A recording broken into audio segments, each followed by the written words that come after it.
Sinnabagamba ko temubanja akalulu.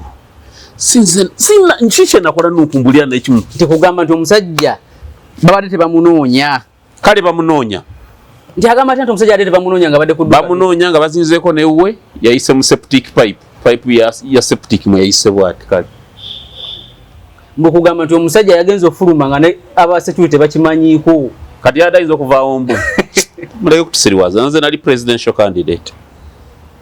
Security bubbles ezaali ku presidential candidate nga toyina buyinza kufuluma nga tebamanyi. Tekisoboka. Olaba obadde ogenda up country n'ofuna hotel room ne babeera ebweru ku room. Naye kubaako eddirisa balibeerako. Kubaako aliriko emabega. So yali tasobola. Yali safe passage waliwo omukadde w'ekkanisa eggulu. Yamuwa safe passage. Omukadde w'ekkanisa alina amaanyi ago. Walimu abakadde b'ekkanisa balina amaanyi waliwo atuula eggulu eyo. Ebyo genda Capitol Hill mu America neweekubya ebifaananyi osobola bikubya ojagenda ku UN ku madaala ku kizimbe kya UN otuule ku New York ku madaala otuule mukama wa Uganda wange Kyagulanyi tebigenda kubanja kalulu wano ne bwono weevulungula n'oweebeera n'abazungu tomusanze wano omuzungu wadde olubuto olunene abazungu we bali kuga tufune mu kaselfie nakaye jangu naye byo nobwono obikola tomulabye wano bangi baagala nnyo n'abaddugavu okwekubya nabo ebifaananyi olaba osinzira okubeera ng'otulaba nkwaniriza nnyo olunaku olwaleero nkubuuzaako nti osiibye otya afunye okusomozebwa nkusaasidde ofedde olwaziza n'okusomozebwa okulala so tuka ku buwanguzi nkuyozaayoza tuli ku MS Media nze Matiya Sekanjako nina Honorable Munyagwa Mubaraka Serunga ye president wa Common Man's Party tugenda kwogera ebigambo naye olwaleero agenda soka kubuuze tandike program sebo tukwaniriza kusabuze ku bantu abatulaba abalayi ba MS Media mbalamusiza nawe muganda wange Matiya kulamusiza Katonda yebale kukuuma amen yala tutandikire ku kufuluma kwa president wa NUP Honorable Robert Kyagulanyi Ssentamu yafuluma nga agamba nti agenze kuleyinga strategy ndala naye yalekera abawagizi b'ekigambo kiri gumite nti musigale nga muli gumite okufuluma kwa Kyagulanyi kutegeeza ki eri banna struggle nze ku lwange simanyi kyamufulumya ayina right okufuluma naye ku struggle suubira nti kirina amakulu ennyo because obanja akalulu ebivudde mu kalulu byandibadde bituufu okubibanja ng'omutanalayira bw'ovaawo n'olekerwa n'akyemalira ekyanya yalayire ate nga gwe wali owokubiri kubanga idiya ffe abasigadde ffenna terayinza gamba nti obuwanguzi mwatwala bwange bw'aba agamba yabbibwa nti bw'ogamba nti President Museveni yabba oba olinga agamba nti yabba Kyagulanyi nandisuubidde nti ye nnyini yandibadde ayiga ababbi wano nga yababunya emiwabu abamubba naye kati okubanga gwe babba n'ofubutuka kiba tekitegeerekeka that's number one. America bagirimbe mu abatagimanyi Dr. Besigye yagenda mu mwaka gwa 2021 era try tusuubira nti agenda ku addressinga ne Congress bwe yali yakatuuka mu America bwe yatoloka wano bwe yali yakatuuka mu America ne bakwa World Trade Center abali Kaida attention ya America nekyuka nedda ku bulumbaga era Besigye yabeerawo ebbanga okutusobola vayo najja South Africa America mbyeri mu Middle East wa muna Uganda alooza nti America enetula asega naye muna Uganda ngabonyewonye oba omala budde gwe mpozi nga mu kitandise wano America nekipickinga mu interest naye mbu bali eri mu muli eno mu mukyakala muli mu zisauna mikimbo waye tugenda asa abasajja be Uganda bano mu malabu kisoboka number 2 ne claim gye batwalira erina okubanga erimu eggumba bogamba nti banzi bakalulu wanisuubidwa nti watolose nsinga Kyagulanyi yatolese n'omugugu gwa DR Forms namulaga nga ava n'ebiboxi mu nnyonyi nange bawadde mutuufu okudduka wamma kati n'atwaga America nga bali mu kugattamu nange wamma wagenze naye ogenda n'emboozi obuboozi kati yakuze ekifaananyi obanga ali ku Capitol Hill awo nawe ogendawo nawe osobola okugendawo nga bwe nagenda ku parliament nawe osobola okugendawo abaana bava ebundi bujjo ne bajja ku parliament wano tulina abaana bava e Congo ne bajja okulambula twalinga ku parliament ne bajja ne mu gallery ebikubye naffe n'ebifaananyi nagamba tuline ba senators be Uganda nawo osobola ogendawo nga omuyina wano abakiise ba mpulira kakubye mpulira kamenye nebweru gye bali nze nagendako baline kasi bantu banani nyina empigo nagendako naye Boston netukamba na Uganda Boston tulina muna Uganda gwe twakyalira nagamba munyago muyina ensobi gye mukola emugigambe Besigye nga bwali ku lusinzi y'omwenge bweti bwanywa natugamba singa ne Besigye akola y'amakuba agage nakola y'eddwaliro nogamba erya gavumenti lyerino lisasuza eryange terisasuza ekola ya gavumenti erigenda eggulu lyerino erya Besigye lyerino nagamba kasibante tusituke kasibante muna Uganda no tumuleke mbozinde kuba erigenda eggulu Museveni kyabasinze nanulira omukulu lewa kasibante omukulu ontumuleka nyo whisky wa malemu so abantu bali ebweru we have Uganda nzamaze emyaka ananga talinya wano completely out of touch na kyekiri wano tamanyi na kigenda maaso myaka anali bweru abukira bubukizibu omugwaka ayagala nnyo kituufu ayagala yandalegade Uganda ennungi naye kigenda maaso takikola ki takimanyi alina bya comparing nga bikomparinga neri kati omuntu oganda nammwe muzimbe ekkubo nagamba oba yali kasibane nyina empigo nali naye Boston nemugamba tugende omukulu ono tumuleke era nenzire Newark abakulu bano nera nze wengende ebweru bana Uganda abali ebweru sitera nnyo kubeera munyo nabo kubanga abamu si bonna naye muli majority ng'ebiri wano tebabimanyi ate bo buli kawungezi baba mu bbaala so katebikwatagana ogenda omulaba nga bali mu birala atwala omukulu omu yagenda okufundraisinga sente sijja mwogera nze nagaana okufuuyibwa omuzira nasigala mu woteeri naye nga sibagendamu ne bafumba ekijjulo ne balya emmere ne banywa omwenge ne batandika okuleeta $10 $10 ow'ataano ow'emmeka bamaliriza basunze emitwalo gya $20,000 mugenda okujjako ekifo biki nga bakwadde $8 wapangiza tiketi y'ennyonyi nga tolina kyofunyiremu ate bagenda kwogerera ne bagasitwago twagitaddemu ssente bannayuganda njala mutegeere nti ekitereezebwa kyonna kyonna mwe bannayuganda abali wano ffe tulina okukitereeza si mboozi ya muntu ali bweru omuntu asooka abeere wano naye nga Amerika eyo gyola twagigezaako mu kalulu ka 2016 nkakaggwa waliwo omukungu omu yagenda nasinkana abakungu bakkano ba Pentagon ne batubuulira amazima naga mwe bannayuganda lwaki tetubaagala nti aba FDC lwaki tetubaagala tetwatwala amagye Somalia mwakiwakanya mwatuza press conference ne mukiwakanya tetusobola ku interest za America temuziwa kitiibwa ensonga ki tebabaagala exactly kakati America yetaaga kubala nnyo otegeere biki bye baagala biki batayagala kyokubiri ogende ng'olina n'obujulizi obuli concrete bye nalaba muganda wange Kyagulanyi submitting F Geneva nawa si bujulizi byali bibozibozi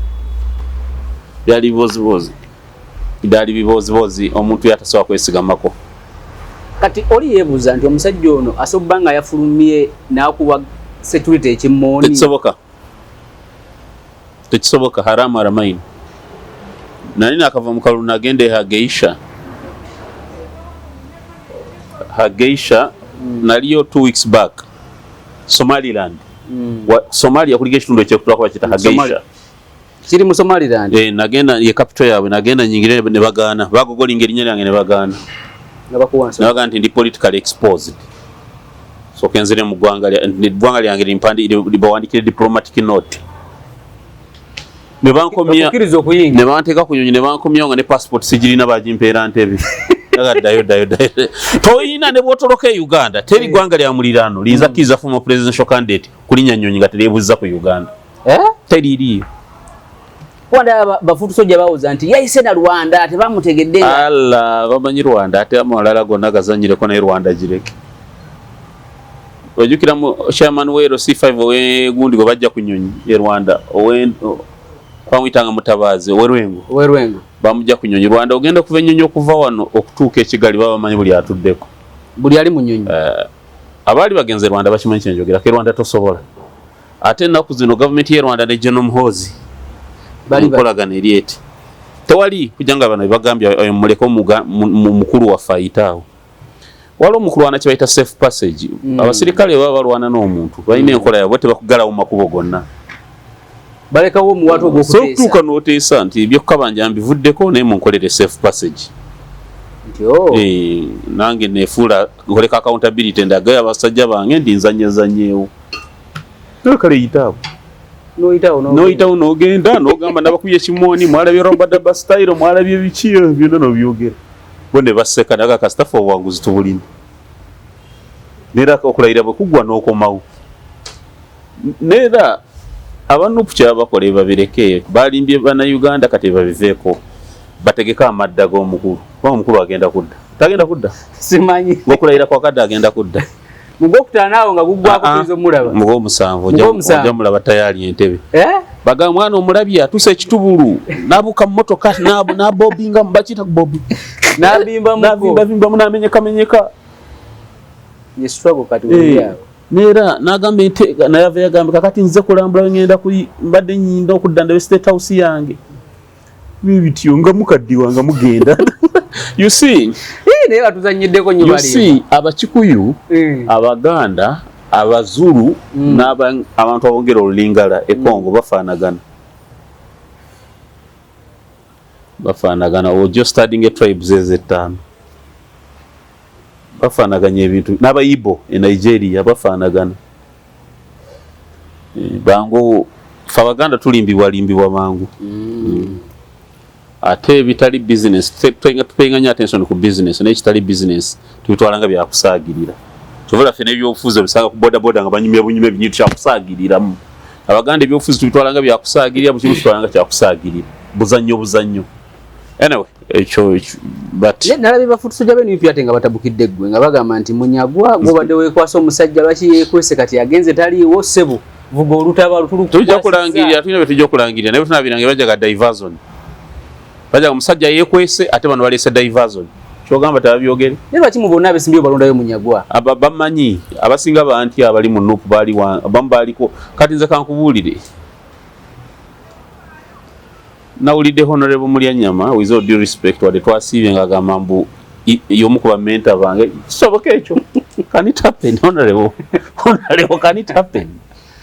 ndi yabwegerezanga edduwa za Kamulali it can't happen sikuriputi nga yagikuwa it cannot happen akimanyi naye nti alimba it can't when nasomera edduwa za Kamulali nali already mayor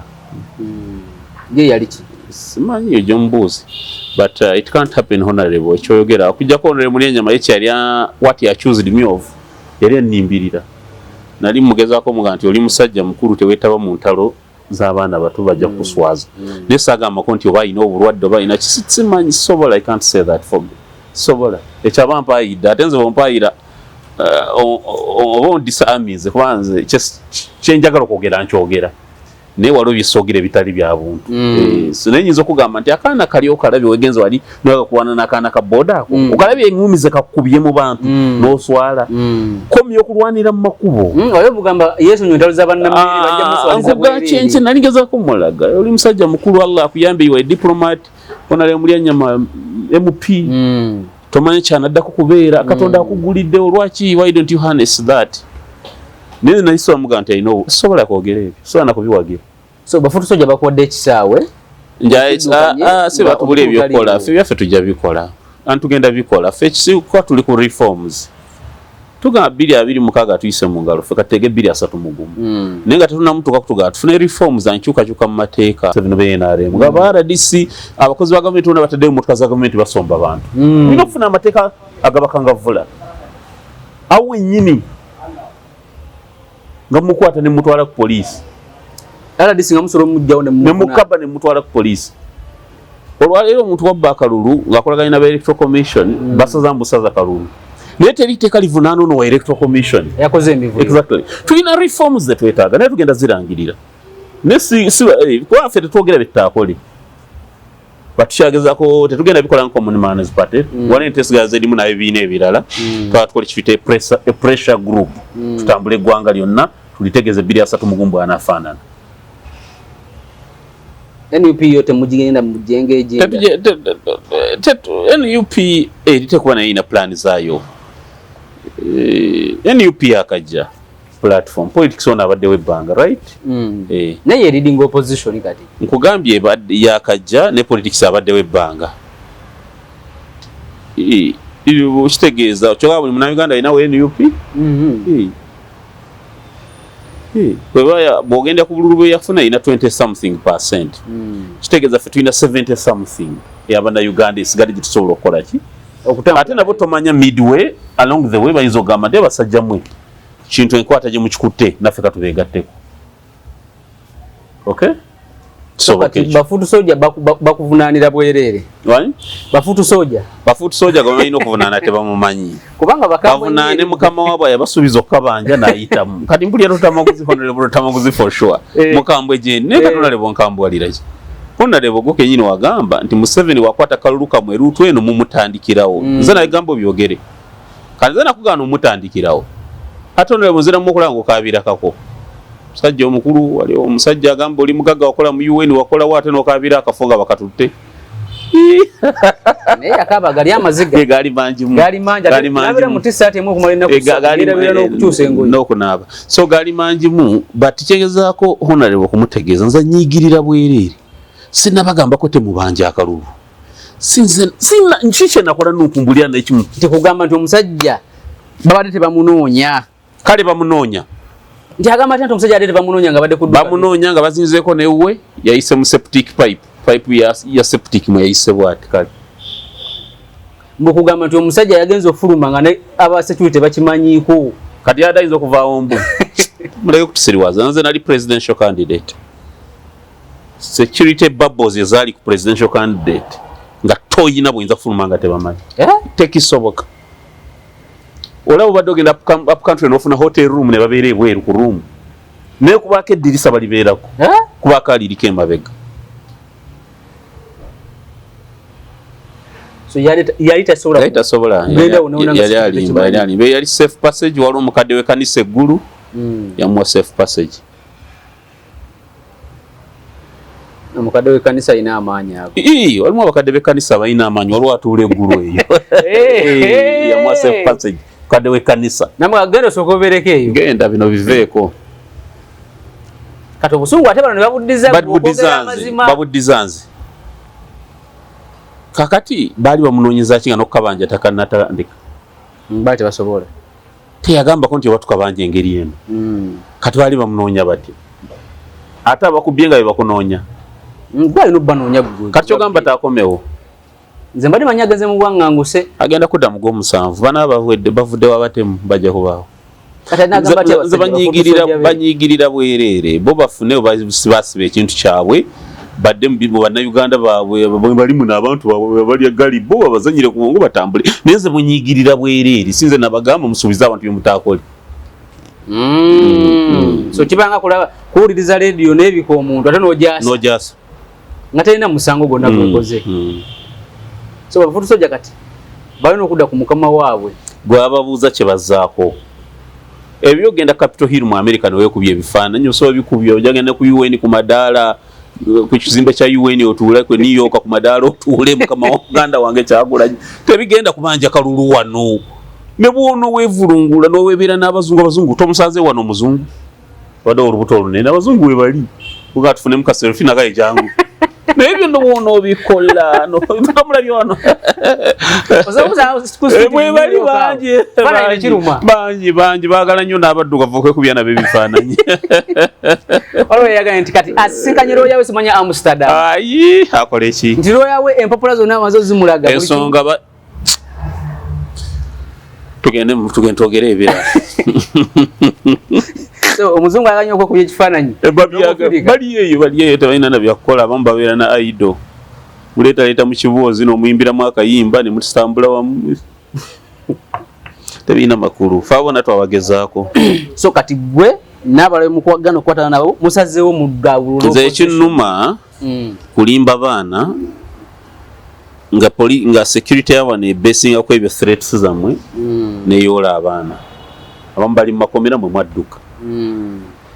nawulira Honorable Tamaguzi ng'agamba nze nkabanja ekituma lusoka nkwate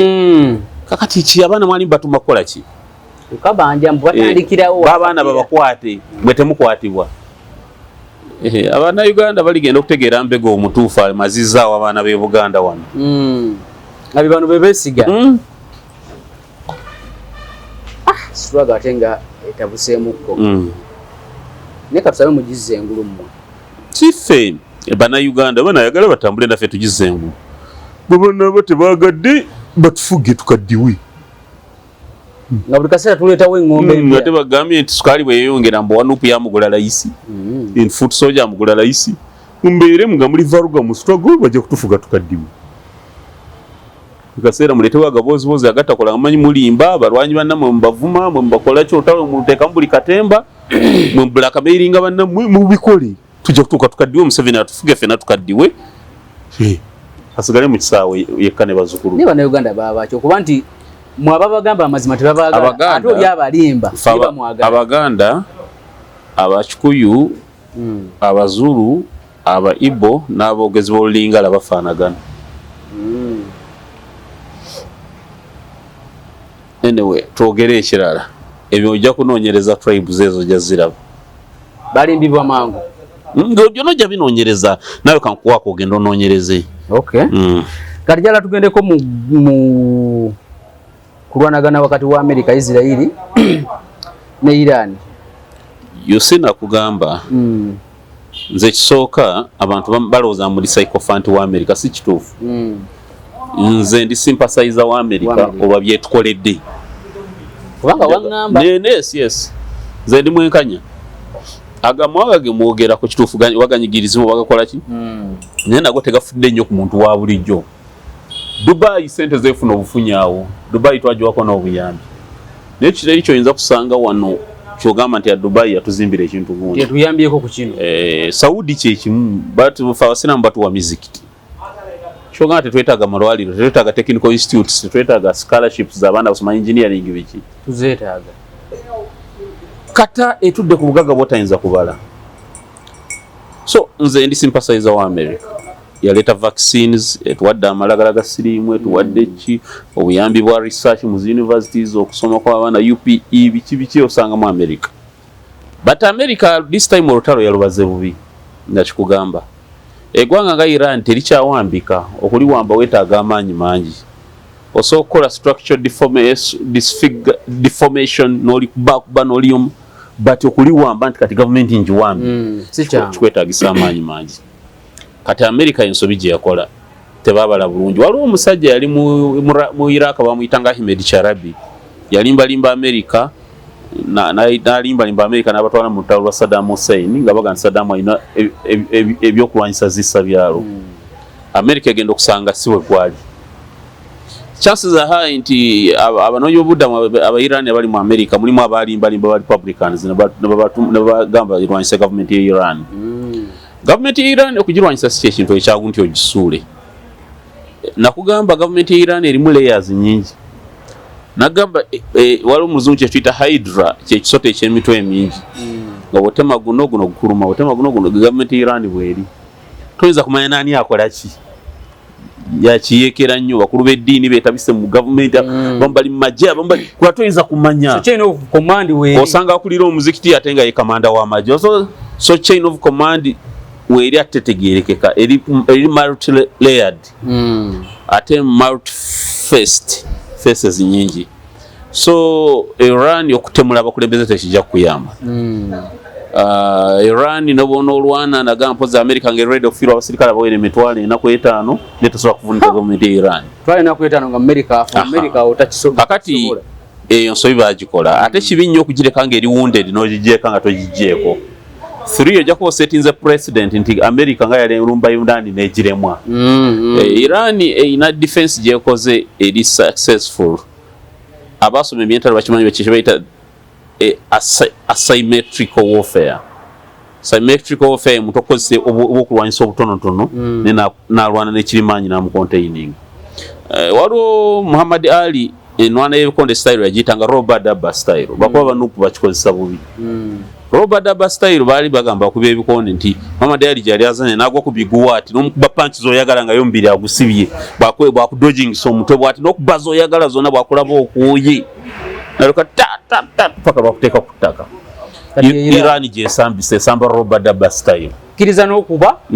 bw'okoowa nekuleetera osiiba bagamba America esibye kasuka bomu ne Israel noga Iran tesugadde muntu ekiro ne kakale tuzze Israel ifune ebyo gundi kufune ebyo gundi fune ebyo.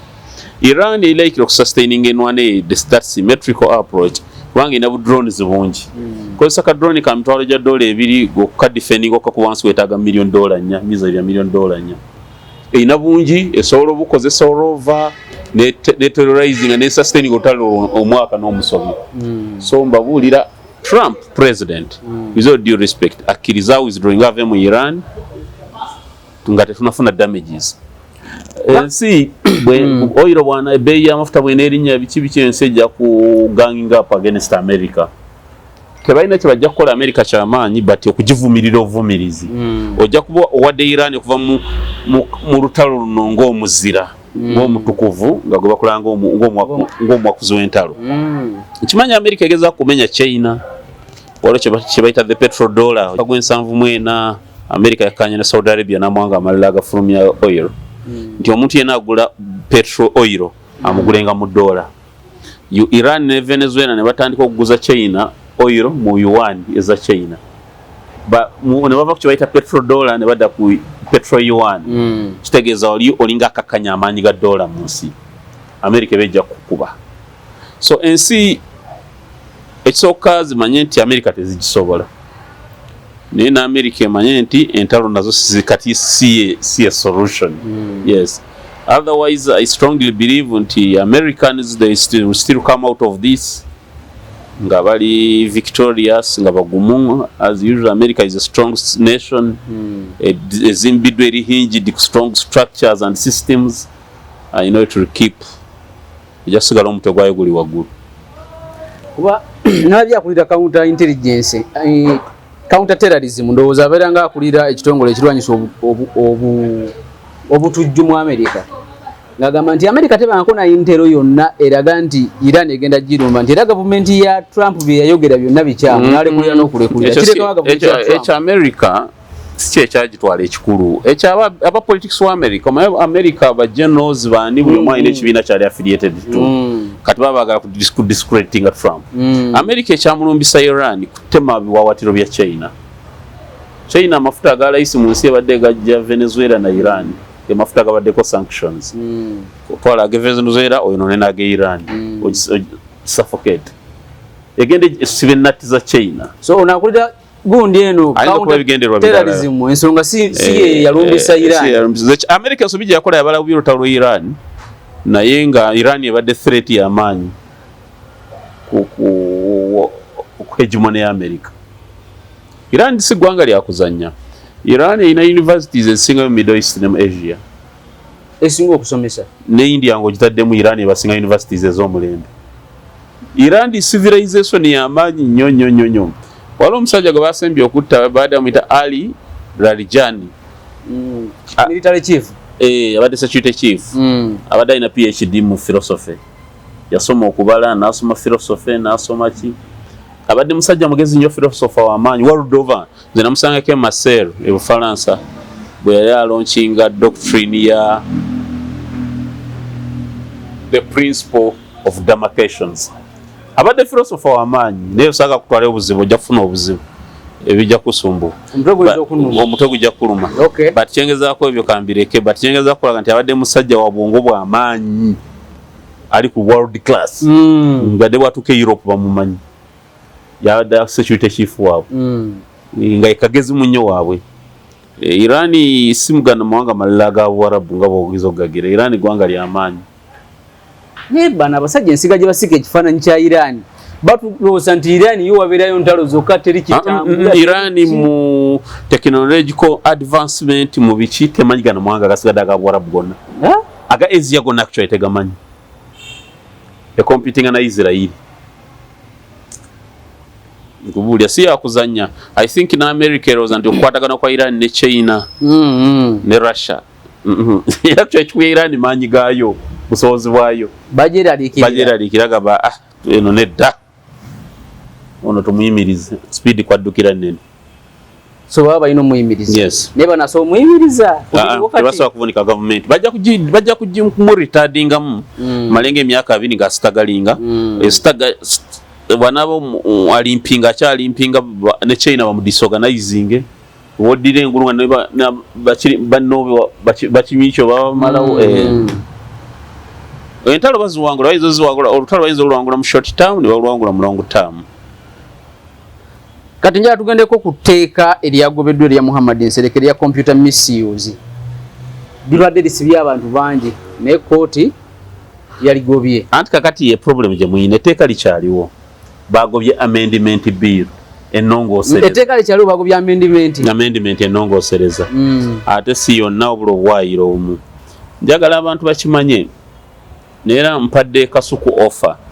Nemuga mufuna olunaku balwa Monday nziye mbasomese amateeka agakwataganye n'okukozesa oby emikutu emigatta abantu. Si eryo lyokka. Tulina the Electronic Transactions Act, eryenyini the Computer Misuse Act, kwali kyaliwo liri ekkulu. Ngulage nti wadde buno baabukubye ne mukyalimu kano ne kano mukegendereza. Buwaayiro obubadde ennongoosereza. Naye kali kakyaliwo ne kali mukegendereze. Nkulage Penal Code Act nja kugira n'obwayiro nga 9. Nkulage ne witabaawo bonna okozesa obubi omukutu kwoli bajja kusiba. Nga wadde liri buli obwayiro babugobye bajja kusiba. So ku Monday mpadde kasuku offer nawe oyinza okujja. Ku Monday sawa nga mmeka? Tujja kwogera gwe neetaaga nze nasoma amateeka natwala emyaka mingi. Si gwe neetaaga. Nja kukubirako. Yes. Gwe noonya gwe neetaaga lecture gye ngenda okuwa. Ngenda kuwa yange wandisomedde emyaka 2 mu ssaawa emu. Anja kujja sinza butajja. Omukisa sinza gusobola. Tokola lugezigezi ngenda gikuwa wano. Kwanyi no jirizo kena kuba yange eriwe reasoned. Bamanyi omukutu go na baloya bagulaba ne bandi bagulaba ne bandi ate baloya bansinga ko experience. But mu mateeka tulina muloya mutono. Nange siri mutono. Ne yafulumye eggulu tabamuto. Siri mutono, nze siri mutono ganze nagenda Makerere obadde okimanyi tunagasomera Makerere. Wangamba oliwe Makerere. Obadde okimanyi masters gye nkola University of London. Ekitumba desi. Gezaako okusaba olabe requirements bakwetaaga okuingira University of London. Chikutegera siri roya mutono. Ale no bango jeke kyaluya kuba bangamba ate wakola na sciences. Ebyo ebyasooka. Biology. Physics, mathematics.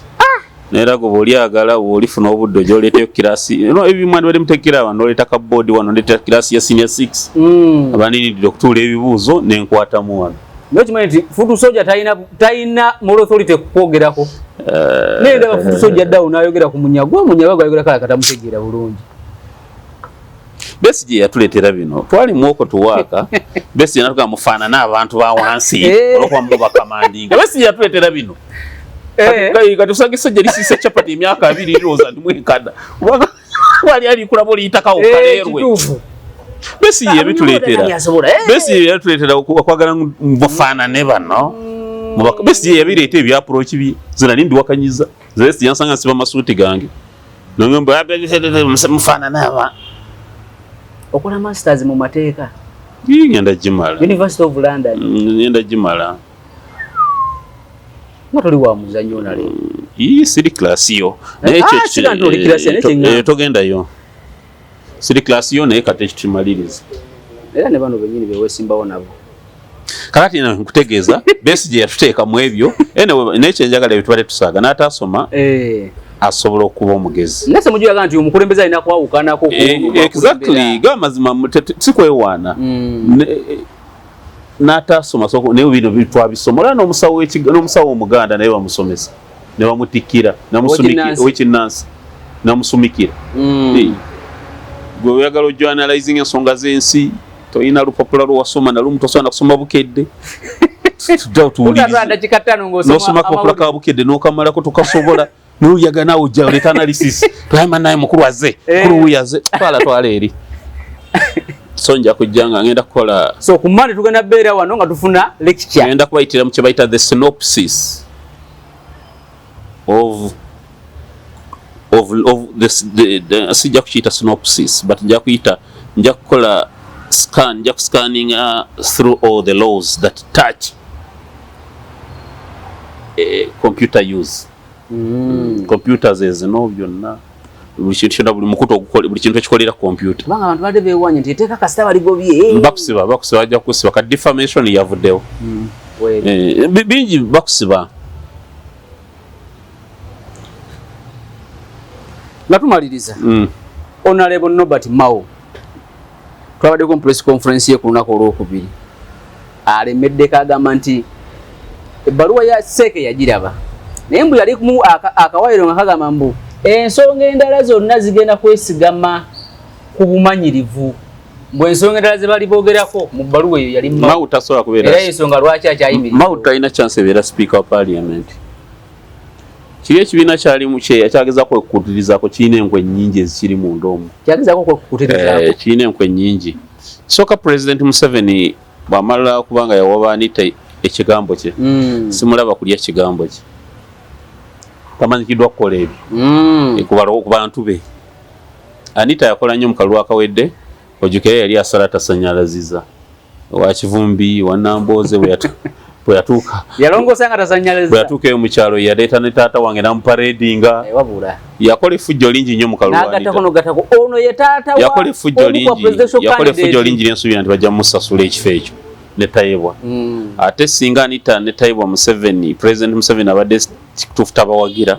tebandibadde tebatambula wamu nze manyi lwaki ekyokubiri teri kalulu Museveni kagendaga nti mu Anita ne bakakyamya bajja kuleeta ekimotoka kye kiri ekimbe emabega ne kamera waggulu waggulu eti wemutiikingira eba etunuddewo bweti atuula essaawa emu ne mutiikinga nga agenza okushort call n'abuuza Lufa alonze atya kale nadda tukyali bulungi najja n'atuula mpaka lwekaggwa n'agenda ajja kutuulawo essaawa 8 oyo batayidde na mmere nga mutalinga kalulu abayeekera abantu babi nnyo oyogera tuula wisaawa 8 so kati mbawe bagenda banywa caayi bakola kye nga tayidde ng'atunula ati paka emission ng'agimaze terayinza kuba Mao wa speaker Mao kambuulye speaker gwe beetaaga mu NRM si style yo siba diplomati okibwangamba nti Anita si diplomat no ate aba bogereza sizimanyi sinyooma muntu abaddeko MP n'abeerako deputy speaker ate era atali diplomat ebyo tuba tuwadde naffe okukola lugezigezi lutatujaamu get the point. Anita diplomacy is relative kisinziira ku kyoyita diplomacy teri asinga Madita ina masters mu business management mpulira ina ne degree mu mateeka they are equally land tayiwa naye lawyer so they are equally land neze kyensuubira nti Mao simulaba nti yanyikidde ennono y'abali abasajja bazibu kyobala nti yanye NRM eyo tulaga sokolera mu government ya President Museveni so baba balina ekyabwe kye beetaaga balina bwabwe bw'omundu omu tuula ne babwe kati Anita yayingira ne bamukkiriza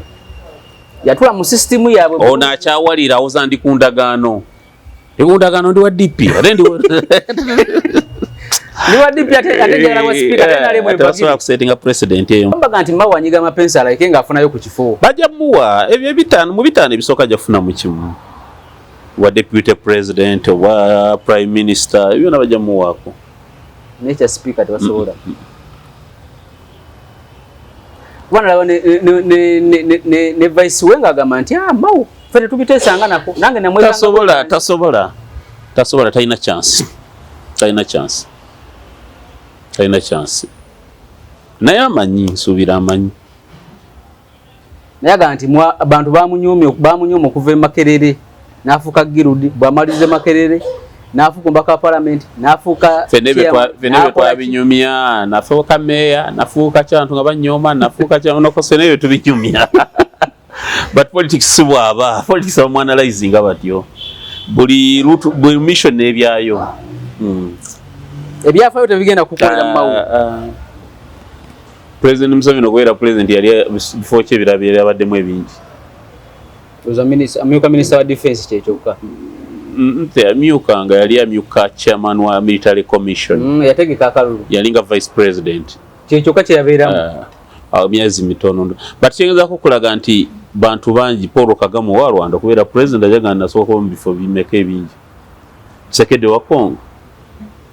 tabeera nkona mufo kyabukulembeze kirala kyonna apart from okubeera president wa Congo President Tshisekedi kakati ebyonyumya tebyapplyinga mu politics tesuwa ebikola so okusinziira ku ggwe MS Mati asobola okubuuka wano n'abeera president nga gwe Munyagato n'abeera Niye ngate Munyagwa abaddeko meya. Of course. Ina kubala dynamics so guys in favoring over Ned.